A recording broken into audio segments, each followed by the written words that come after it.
বাংলাদেশকে নিয়ে ষড়যন্ত্র মানে তারেক রহমানকে নিয়ে ষড়যন্ত্র। যারা নির্বাচন বানচাল করার চেষ্টা করছে অথবা বিলম্বিত করার চেষ্টা করছে, আমি দুইটাই বলবো, তারা নির্বাচনে ভরাডুবি হবে। বাংলাদেশকে নিয়ে ষড়যন্ত্র হচ্ছে, কি কথা ঠিক তো?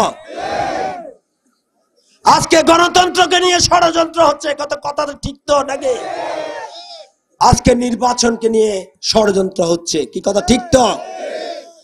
আমরা আজকের এই সভায় বলতে চাই, বাংলাদেশকে নিয়ে ষড়যন্ত্র মানে তারেক রহমানকে নিয়ে ষড়যন্ত্র।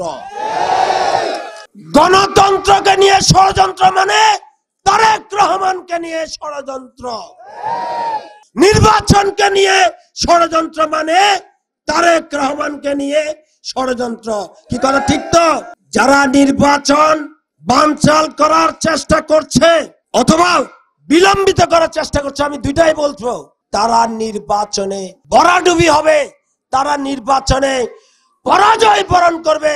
সেই জন্য তারা আজকে নির্বাচনকে বানচাল করার চেষ্টা করতে।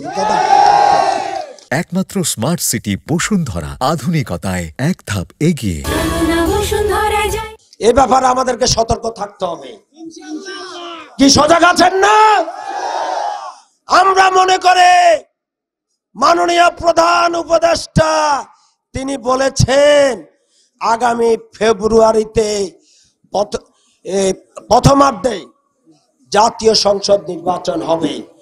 আমরা মনে করি ফেব্রুয়ারির প্রথমার্ধে নির্বাচনের জন্য হাতিয়ার সহ আমাদের হাতিয়ার সহ সারা বাংলাদেশের জনগণ উদ্গ্রীব হয়ে আছে ভোট দেওয়ার জন্য, কি কথা ঠিক তো নাকি? তাই আমি মনে করি নির্বাচন ইনশাল্লাহ মাননীয় প্রধান উপদেষ্টা বলেছেন যে ফেব্রুয়ারি প্রথমার্ধে নির্বাচন হবে। আমরা ইনশাল্লাহ আমরা মনে করি আগামী ফেব্রুয়ারির প্রথমার্ধে নির্বাচন হবে।